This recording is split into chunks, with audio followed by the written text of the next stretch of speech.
నమస్తే, welcome to స్వతంత్ర. నేను మీ రాజమౌళి. కాంగ్రెస్ బీజేపీ మధ్య రిజర్వేషన్ల కొట్లాట తారాస్థాయికి చేరుకుంది.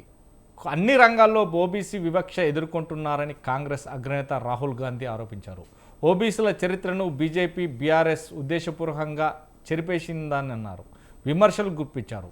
కాంగ్రెస్ పాలిత రాష్ట్రాల్లో తప్పకుండా కులగణన పూర్తి చేస్తామని చెప్పారు. మరోవైపు బీసీలకు రిజర్వేషన్ పేరుతో ముస్లింలకు రిజర్వేషన్ కల్పిస్తున్నారని బీజేపీ ఆరోపిస్తుంది. 42% రిజర్వేషన్లు నిజమైన బీసీలు నష్టపోతారని చెబుతోంది. బీసీ రిజర్వేషన్ల వల్ల బీసీలకు న్యాయమా జరగనుందా? రాజకీయ లబ్ధి కోసమే రిజర్వేషన్ల అంశం తెరపైకి తెచ్చారా?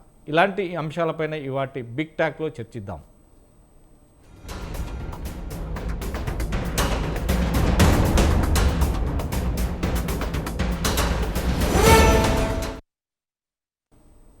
రైట్, బిగ్ టాక్లో మనతో పాటు చర్చించడానికి కేఎస్ ప్రసాద్ గారు విశ్లేషకులు ఉన్నారు. అదేవిధంగా సంజారెడ్డి టీపీసీసీ రాష్ట్ర ప్రధాన కార్యదర్శి, అదేవిధంగా కరాటే రాజు నాయక్ బీఆర్ఎస్ రాష్ట్ర అధికార ప్రతినిధి. ఈ ముగ్గురు కూడా మనతో జాయిన్ అయ్యారు. మరికొన్న వ్యక్తి మరోసారి జాయిన్ అవుతారు కొద్ది క్షేపాల్లో. ముందుగా ప్రసాద్ గారు, నమస్తే అండి. గుడ్ ఈవినింగ్ అండి. ఎలా చూడొచ్చు బీజేపీ కాంగ్రెస్ మధ్య యుద్ధ వాతావరణం నెలకొంది. ఢిల్లీలలో ప్రత్యక్షంగా పార్లమెంటు సమక్షంలోనే చాలా తారాస్థాయికి చేరింది. బీసీలకు 42% ప్రాధాన్యత ఇస్తే కనుక ముస్లింలకు మాత్రమే ఎక్కువ పోటీ పడే సూచన ఉంటుంది. ముస్లింలను తొలగిస్తే ఖచ్చితంగా బీసీలకు ప్రాధాన్యతగా బీసీ రిజర్వేషన్కు ప్రతిపాదన పలుకుతామని బీజేపీ చెప్తుంది. ఇక్కడ బీసీలు నిజంగానే 42%లో బీసీల రిజర్వేషన్ నష్టపోతారా బీసీలు, లేదంటే ఈ ముస్లింలకు ఎక్కువ ప్రాధాన్యత ఇస్తారని అంటున్నారు? ఎలా చూడొచ్చు? ముందుగా స్వతంత్ర టీవీ ప్రేక్షకులకు నమస్కారం అండి. అలాగే ప్యానెల్లో ఉన్న మిత్రులకి మీకు నమస్కారాలు అండి. సార్, ఒకటి, ఇది ప్రజాస్వామ్యం.